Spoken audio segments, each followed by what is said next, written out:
Good morning. It is good to be with you today.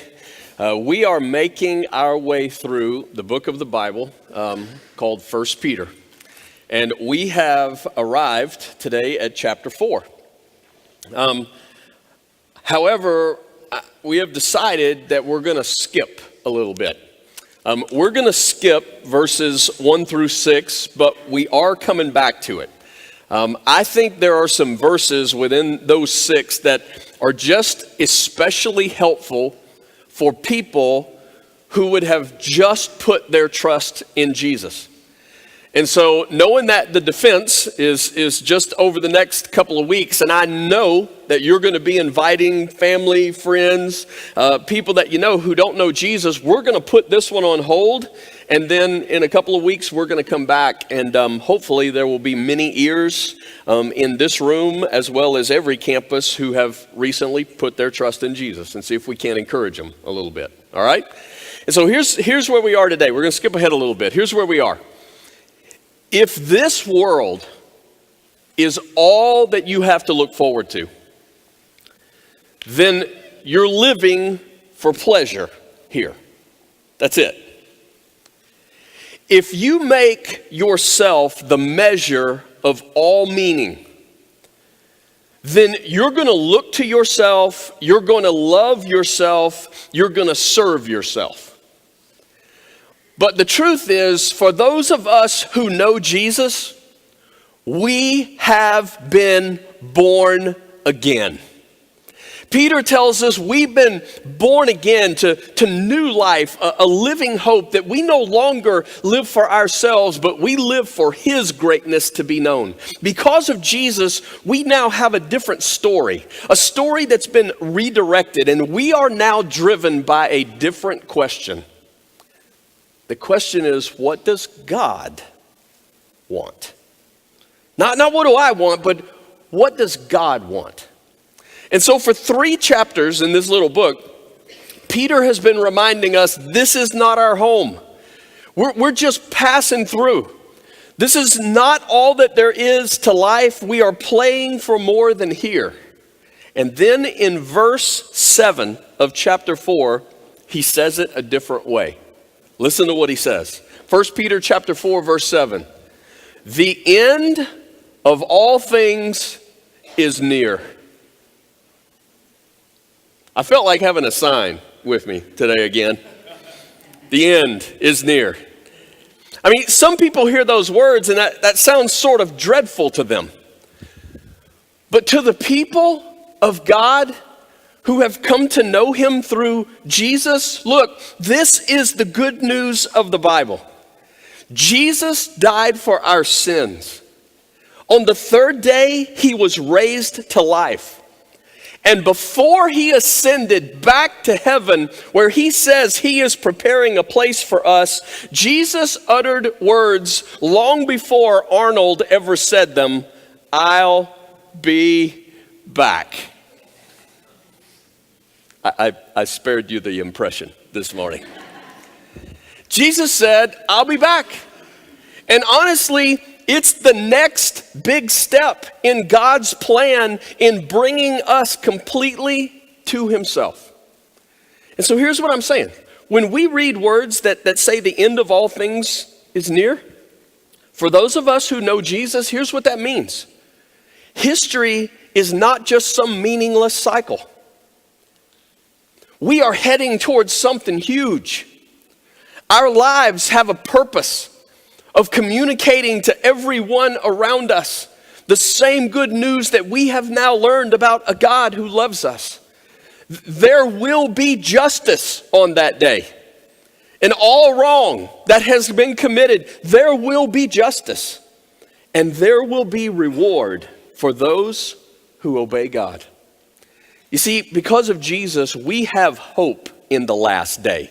We don't dread the last day. We look forward to the last day. And you know what? That affects how we live.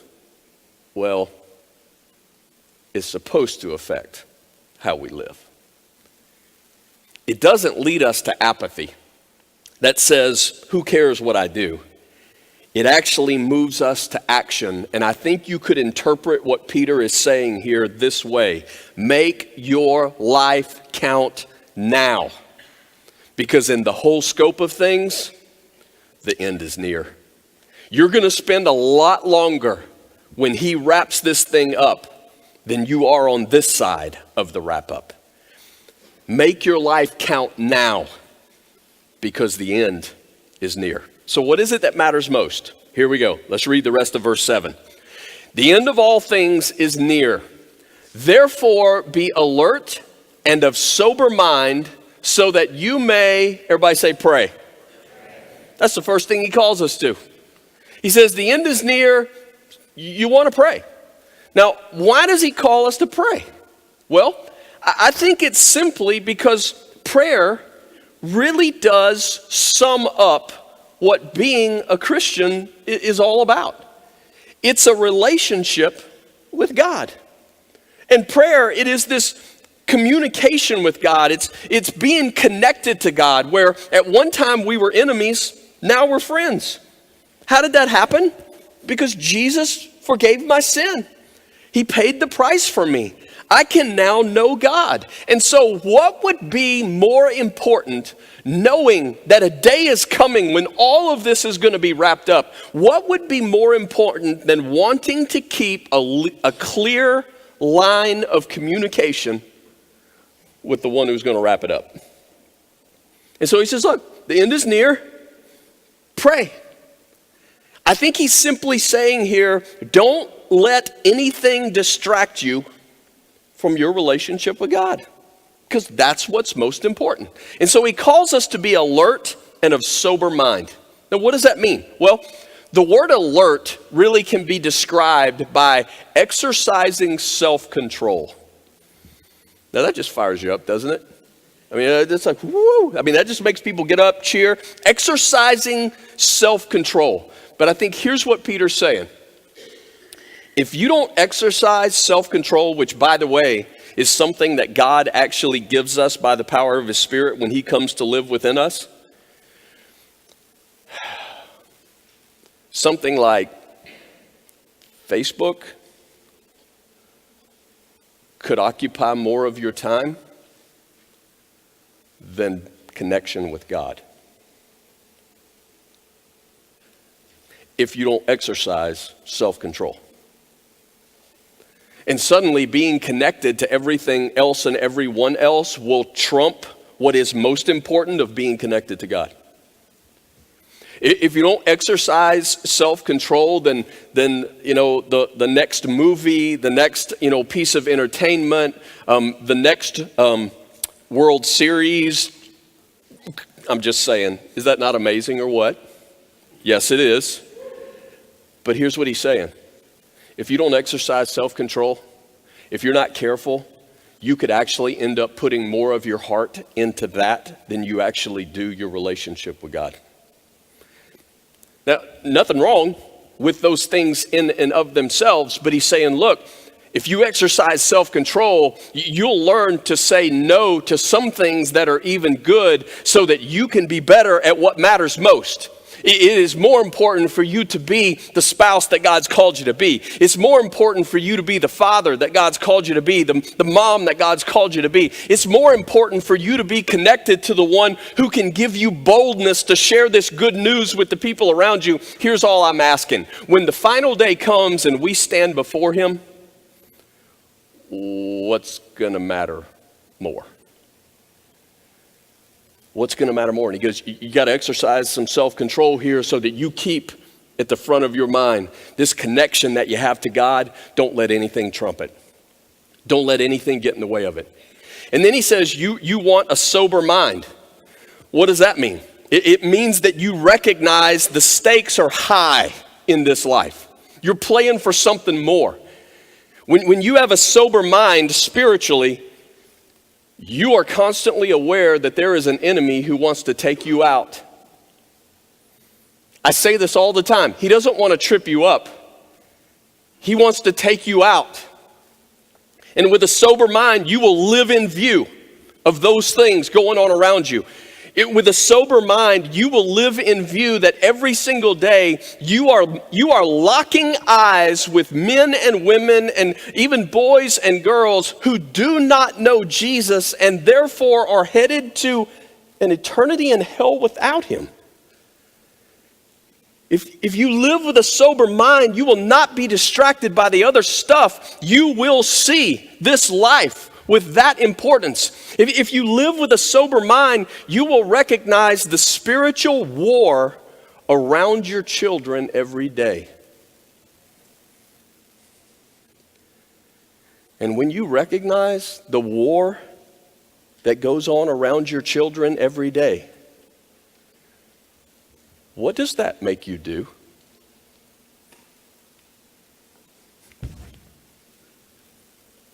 Pray. In the morning you're praying. In the evening you're praying. At your meals you're praying. Not because you have to, not because you think you're getting points with God, but because you are connected to the Almighty that we just sang about, and you can see the battle that's going on around you. I'm telling you, with the defense coming up these next couple of weeks, if you could see the battle, if we could see with our eyes the spiritual warfare that's going to be going on in this room, in people's lives, Peter's saying that's the stuff that you want to keep in front of you. We're not talking about being legalistic today. You cheer on the Royals all you want to. Just make sure that God's God and they're not. Make sure he's God and nothing else is. Then he keeps going. Not only does he want us to pray, verse 8, he says, above all, love. Everybody say love. Each other deeply, because love covers over a multitude of sins. I find it interesting what Daniel had to share with you today.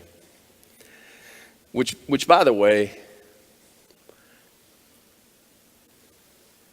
do you get the message even before he spoke today of a man who recently has gone through great loss? He's here to observe what happens in the defense so that he can take some of those tools back with him to his village and beyond, that people might come to know Jesus. How do you get through such loss as losing your spouse? Because he knows the end of all things is near. And you know what? He will see Comfort again, his wife. She just beat him there. She gets to be there a little quicker than we do, but one of these days we will see her again. But as long as God gives us days here together, our mission becomes how many more people can we bring with us? That's the difference. I'm telling you, that's the difference that Christ does in our life. That's the hope, the living hope that he gives us, that not even death itself can quench that hope. It can't take it away. That's for real. And a message he brings to us today about love, that's what Peter says. He says, okay, don't just go in the cave and pray, because I think that's what we want to do. The end is near, pray. We all go find our little cave somewhere where we can hide out and pray. He goes, no, you are called to love. You pray and then you give your lives away. And then he makes this statement that love covers. Love covers a multitude, over a multitude of sins. What does that mean? Well, does that mean love is blind? No, it doesn't. What Peter's saying here does not mean that love is blind to sin. Because there are too many other places in the Bible where it calls us to not just be silent and not just sit back when we ourselves or we see someone else, our brother or sister, who is struggling with sin. We are to act on that. There is a loving way to deal with that. But I think what it is talking about is that we all need a giant dose of loving patience with each other's faults. Because the fact of the matter is, I mean, the only relationship that, doesn't have sin to deal with is the one you got with Jesus. and he's dealing with yours. You're just not dealing with his. And so I think what's amazing to me is when I watch this happen sometimes in the church, where someone, let's say, is doing something wrong. There's sin. They have committed sin. God has said, don't do this, they did it. God said, do it. Whatever it is, there's obvious sin and it has to be dealt with. The issue is confronted. Hopefully, confession can take place. Recognition can happen of a wrong, a turn to Jesus. But you know what's amazing to me? How some people still will not have anything to do with the person who did wrong. And I want to scream, how dare you? How dare you approach someone in a way that if Jesus had approached you that way, you got no hope. But you did wrong. He confronted your sin. He forgave you. And now he's made you his. And I think that's what he's talking about here. It's not ignoring sin, it's dealing with sin, but then it's like, you know what? Let's deal with sin and let's move on. Let's move on. Love covers a multitude of sins. There are going to be those mistakes. We're not using it as an excuse. This is not a license for everybody to be able to do what they want to, but it amazes me how godly, quotes, people will hurt the church by not being willing to move on after sin is dealt with. He says, love, deal with the sin and then move on. And then he gets real specific about how to love. Verse 9, offer hospitality to one another without grumbling. Offer hospitality to one another without grumbling. He says, this is, I think he's saying, this is an expression of how you can love. This love isn't supposed to stay in the room. It's supposed to go home with you. It's supposed to go to work with you. It's supposed to go to school with you. Love opens up your life to others. This is not an I love you with a shake your hand on Sunday kind of love. But it would be good if some of us started there. Because hospitality here even matters. And over the next several weeks, it really matters. Because the potential is great over the next couple of weeks that there will be people here who church is not the norm. There will be folks who are praying and are aggressive, inviting people to come. And I always want you to consider that some people have been working their whole life to invite people. And if this is their shot, man, they're banking on you to love like crazy. They're banking on you to display hospitality like crazy. What does that look like? Well, it really does look like shake some hands. Shake some hands. You don't even have to wait for the welcome. Do you know that? You can come in early. You can just move around the room. Meet some people. Meet some people that you haven't met before. And then, this is crazy, go back after the service and talk to them some more. It's wild. I know it's crazy, but it's just hospitality. It's just saying you're important. It's just saying I'd like to get to know who you are. Sometimes I hear people say, I go there, whichever place they go to, and I just don't know anybody. I try to be gentle in how I respond to that, but usually what I would say is then invite someone to lunch. It's like I go somewhere and I don't know anybody. Well, invite somebody to lunch. Because here's what has to happen. Some of us have to stop banking on that everyone else has more skin in the game than we do. Because that tends to be what people do when they come to church. Everybody thinks that everybody else is at home and that they've been here their whole life and that everybody's confident in what they're doing and serving and life's all together. And everybody tends to think that it's everybody else's responsibility to come to them.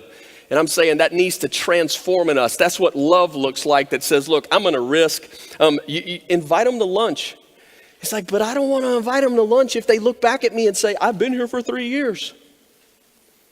Here's what you still say. You're new to me. Let's go to lunch. You don't know them, so what difference does it make? It's risking in terms of love. It's just saying, hey, I'd like to get to know you better. Or whatever that, I'm encouraging you to be aggressive with that. The next 2 weeks are really opportunities for us to be aggressive with that. And hopefully, what might be a change of a pattern, of a habit for you, could become a habit that's just how your life begins to look all the time. That you just show hospitality. You just show love to people. How cool is this to really think about? I mean, do you really think about this when you come here? Every week, there are people that show up looking for God. Every week. There are people who show up here looking for God. And I'm saying, how amazing is it that God might use you to be a part of that in something as simple as a handshake, a welcome, a question or two of just getting to know someone. You can't create programs for that. We can't create enough programs for that. That's called love.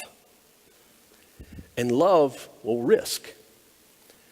Don't reduce your mindset of hospitality to a dinner party. God is calling you to share your life with others, putting the good news of Jesus on display. Love gives. So he says, pray, he says, love, and then there's one more, verse 10. Here's what it says in verse 10. Each of you should use whatever gift you have received to, everybody say, serve others, as faithful stewards of God's grace in its various forms. And then he breaks it down. He breaks it down into speaking and then serving, but really he's already made the statement there are various forms. There's various kinds of gifts. Verse 11. If anyone speaks, they should do so as one who speaks the very words of God. If anyone serves, they should do so with the strength God provides, so that in all things God may be praised through Jesus Christ. To him be the glory and the power forever. Amen. He says, do you recognize it's God who has gifted you to do what he's called you to do? He's the one who's given you the gifts. When you actually use those gifts, he's the one who's given you the power to do so. So he gets the glory. Stop wasting so much time being jealous about a gift somebody else has that you don't seem to have, and just trust in the fact that he has given you exactly what he wants you to have to demonstrate his greatness. Are you looking to meet needs? Do you need a program to do that? No, this is a heart that serves. Serving is so much deeper than being on an official ministry team. It is. Now, we need official ministry teams. We have ministry teams around the Heart of Life Church. Aren't you glad there is a ministry team that cares for your kids? Otherwise, there wouldn't be anything for your kids. You're glad there's a ministry team that cares for students. Otherwise, there'd be no way to care for your students. Those ministry teams, that really does matter. But serving goes so far beyond just putting my name on a team of people. He's dealing with a heart here. Are we here to serve or to be served? Now, can we just say, how simple is this? How simple is this when Peter follows, the end of all things is near. And wouldn't you expect some kind of complex stuff here? I mean, kind of an interesting list, knowing that the end is coming. I mean, at least shave your head, buy a bunker, right? Get some guns, right? Stock some, you would think, look, got to be a plan here. The end is near. No, here's the plan for the child of God. Pray. What's the second? Love. And third? That's it. That doesn't seem very safe. Pray, love, serve. He says, yeah, you're pouring it out, man. There's not much time. There's not much time. You gotta give it away. And do you realize this is how God has always done it to make his greatness known? If you are a follower of Jesus, I'd bet the house, it's an expression, I'd bet the house somebody prayed that your eyes would be open to the truth. And I bet you somewhere along the way, somebody loved you in a way that pointed toward the possibility that God does. And somebody served, whether they were using their gifts to, sing a song or teach a lesson or a ministry in some way that they just provided something that you need. I bet you in some way that's how God does it. I want to thank many of you for the way you have stepped up this last week. It has been quite an interesting week. From folks writing down responses during last week's time together, to emails that we have received, to people coming into the office, it has been just a really cool week to watch people take steps, next steps. Now, everything's not fixed. It's not what I'm saying. There's still a lot that needs to take place. But I mean, there really were people who volunteered to help with the refuge last week. They really did. People who were willing to say, hey, help us connect. And they talked to Gretchen. She got them, connect. I mean, people who were willing to do that. There were people that I actually sat down with this week saying, you know what? It is time for us to connect to the church here. It's time. We've been hanging out, we've been, kind of in the mix, but we have never really, it's time for us to connect. Even people who just point blank looked me in the eye and said, you know what, it's time for us to get on board financially. I mean, it was just a number of things this week of people just saying, look, we're going to take a next step. And along with that, I've gotten a number of questions of sort of, well, what do I need to do? That's kind of, some of them are like, well, what do I need to do?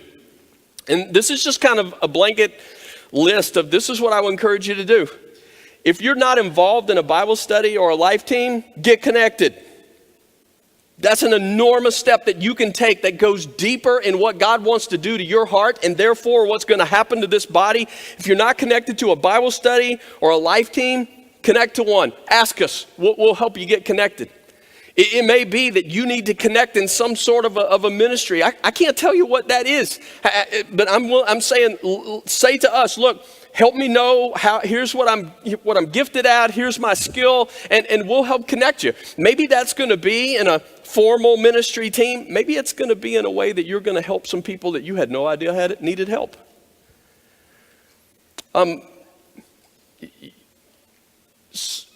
You could still volunteer for the defense. That'd be wild, because we're still looking for happy people in heaven. And I don't know if that's the prerequisite that has people stumped or what. It's like you got to be happy. It's going to be heaven. It's going to be, I think, cool. You don't have to say any lines. You don't have to sing any tunes. You don't have to dance. But you got to be happy. You got to be happy. We could still use some people, some happy people.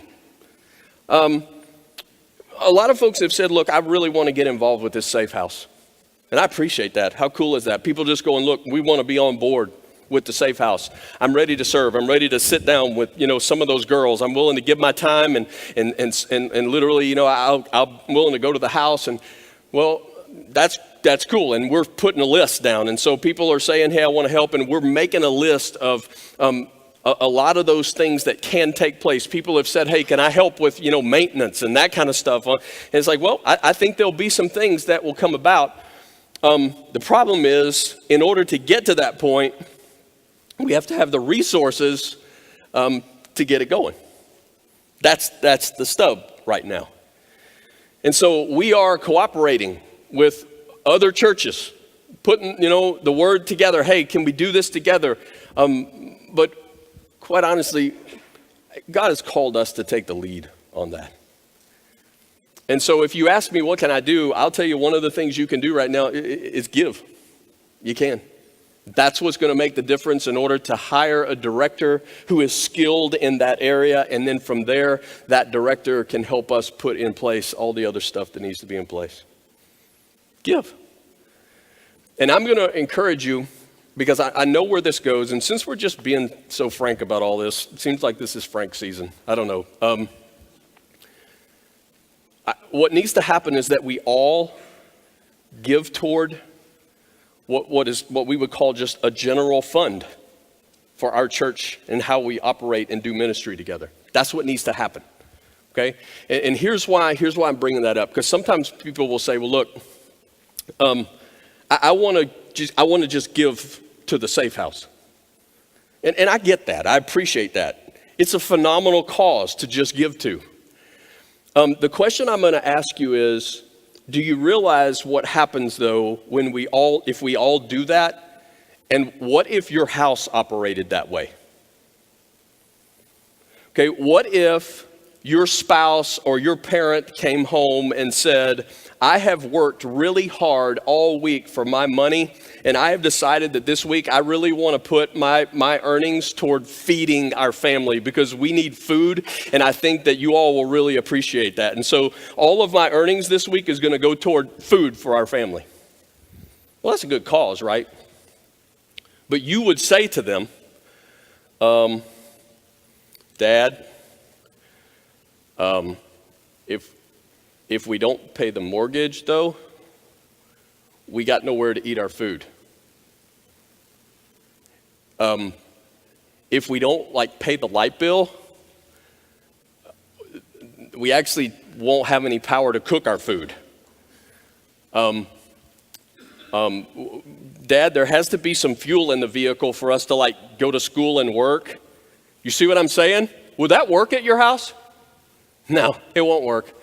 Or if somebody comes home and says, hey, I have worked really hard all week with this money, but I've decided that I'm actually going to hang on to the money and I'm going to be generous with my time. That's what I'm going to do. Because I've worked really hard for it. And so I'm willing to do some repairs outside the house, and I'm going to clean the yard this week, and I'm going to get, how long will that work? It's the same issue. It's the same issue. I'm saying it's the same with the family of God. And I think it's really cool when we want to just give toward a specific thing. I get that. But if we all do that, honestly, it just will fall apart. It's not the plan that God put in place where he said we all give together into this resource that, yes, a part of what you give really does help to turn the lights on so you can see today. And in a couple more weeks, you'll be glad it'll turn the heat on so that you can be warm when you actually meet together. It enables us to function. But still, if we do that together, we can have enough to do what we need to do for the Safe House, and therefore everybody's getting to be a part of that together. Does that make sense? I'm asking you to consider to being a part of joining with us in just giving to that general fund together so that we can take those next steps of doing what God's called us to do. People do that in all kind of ways. They give in the baskets. We get stuff in the mail, people directly from their checks. People do it online. Just in case you've never known that before, that's how my family does it. We actually just set it up to where we do that online. This is kind of small, but there's actually two places. You can actually go up to the top of the page, and there's a place where it says give online, and then also at the bottom there's this little dollar sign. If you click on it, it'll take you there. You can follow it through. That's what my family does. Beginning of every year, we sort of set that up, and then you can make adjustments as you go along the year. You can if adjustments happen in your life, you can make adjustments with it. It's really simple. Sometimes people will say to me, I don't know if I really want to do that online because I think I should think about my giving. And the response I want to give is, whatever you think the purpose of you making money is, that's what you'll think about. Whether it's online or in a basket or directly, however. If you think the purpose that God has been generous to you is for you to be able to spend it, that's what you'll think about all the time. If you think the purpose of God being generous to you is for you to be generous with it, that's what you'll think about all the time. Just because we do it online doesn't mean we don't think about it. Every time that happens, it's something that we thank God for enabling us to be a part of. Now, here's what I'm telling you.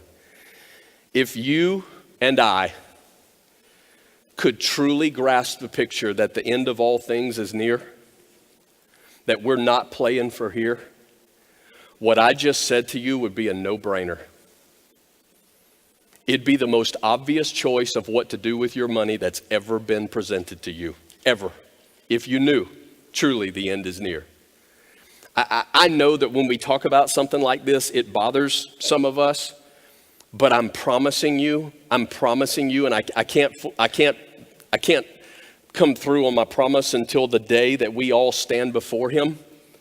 But when the end of all things has come and we give an account for all that he has blessed us with, you will remember days like today.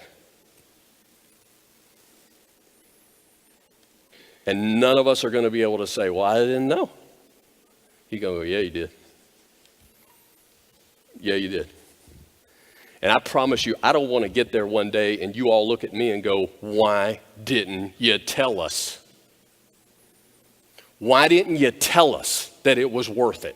Why didn't you tell us that we're not playing for now? Why didn't you tell us we're going to be there like 1,000,000, trillion, billion years, right? Because we're here this little bit of time. Why didn't you tell us that that mattered more?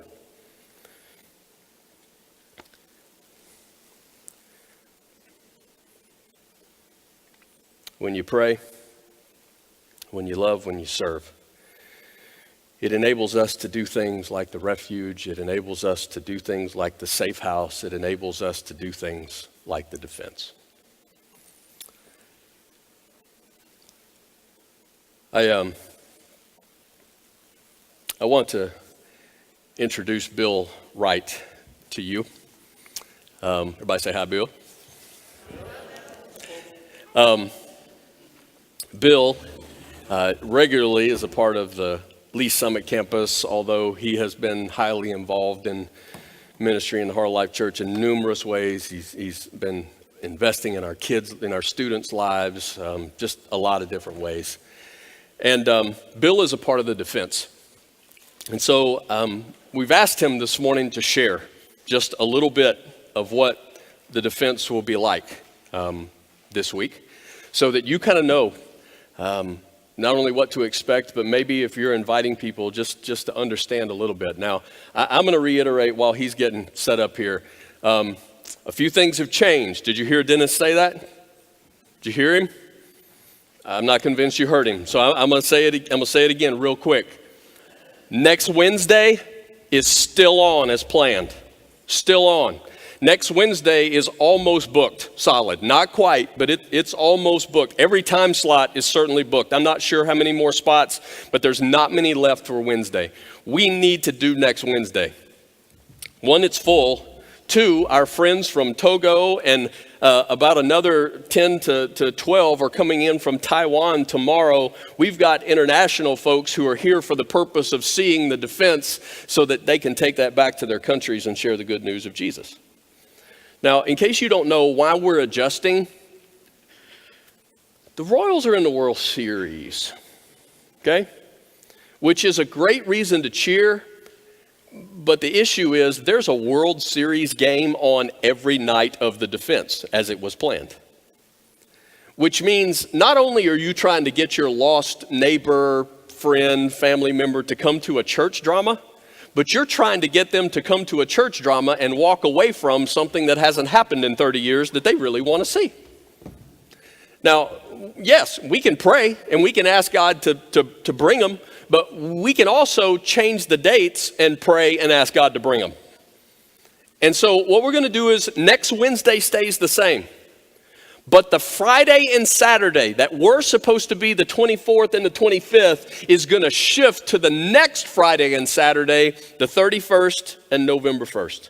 Times will be the same, just the dates have changed.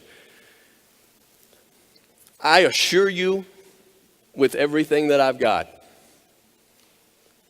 that is not a compromise on our part in terms of seeing a ball game more important than the good news of Jesus. It's actually the opposite. If this was just for us, we could dig in our heels and leave it as it is. But this is really about your lost family members, friends, people that you care about so much, and we believe the greatest opportunity to get them here is to move it to the next week so that you can invite them. Please be aggressive in that. Please be bold in that. Pray, love, serve, invite them. I want you to just sort of take in, this is a part of the defense. This will be a scene. I'm just going to leave it for what it is, and that way I don't spoil everything for you when you actually come and walk through it. But I think it's enough for you to grasp the circumstance.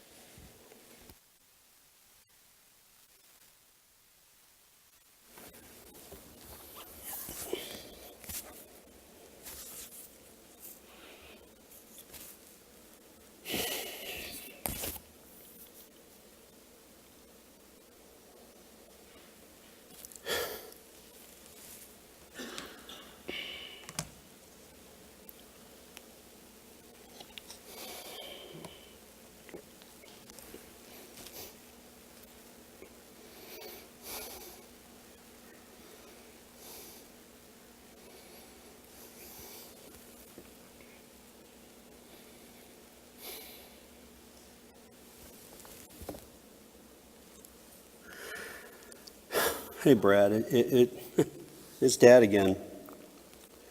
I was just kind of hoping to talk to you. If you'd just call me back. Okay? Bye.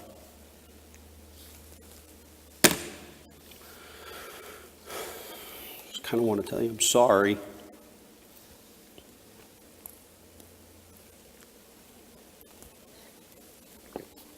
How did it get like this? How did I let it get so bad? I don't really have. How did I do this?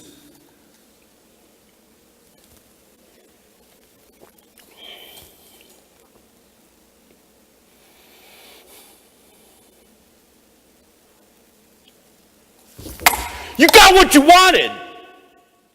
This is what you wanted. You wanted your freedom, didn't you? You couldn't stop, though, could you? You couldn't stop. You can't stop. You pushed every good thing you ever had in your life out of your life. And this is what you have to show for it. Nothing. Nobody's even going to miss you when you're gone.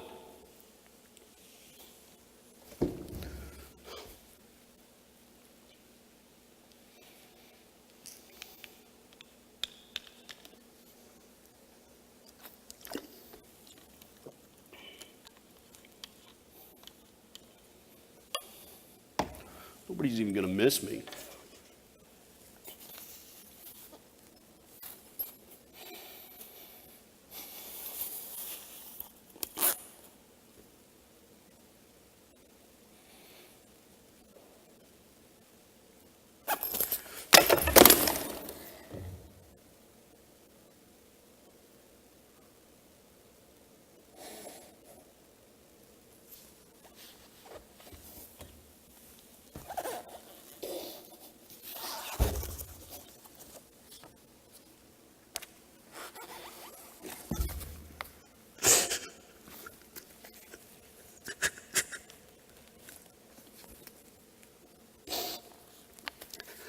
I'm so ashamed.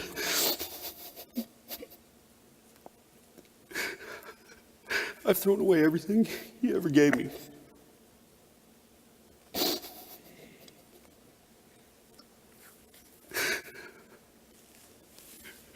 I know you don't have any reason to even forgive me. I want to change. But I'm not strong enough. I need your help. Please, please.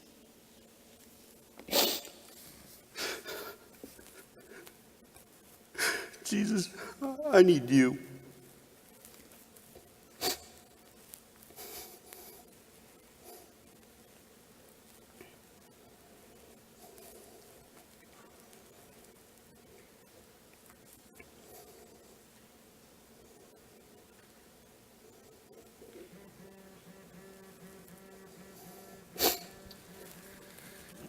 That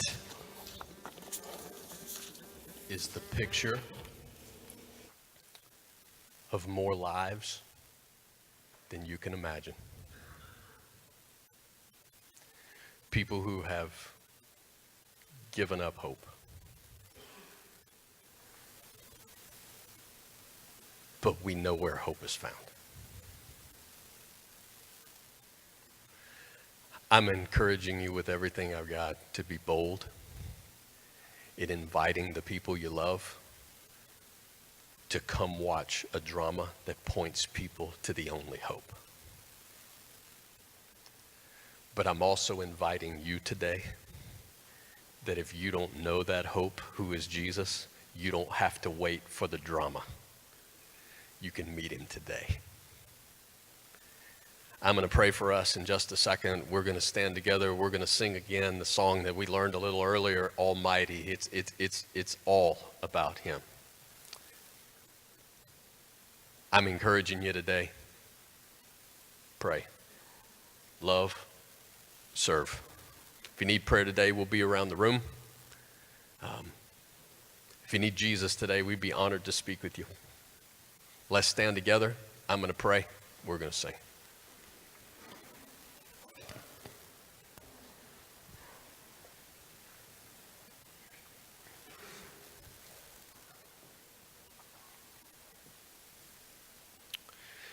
God, I'm asking you to help us to know. Help us to know, God, the end of all things is near. And therefore, the song we're about to sing, God, send us out. God, that is what you've called us to. You have sent us as a people who now know the truth about a God who loves us more than can even be imagined. God, I'm asking that you would grab the heart of your kids today. God, move us to action in these days that follow. God, make us bold in inviting those that we love. God, I pray for those who may be here today who don't yet know you. God, would you open eyes to see who you really are? God, send us as your people. Send us. God, may you get great glory. May they know you. It's in the name of Jesus that we pray.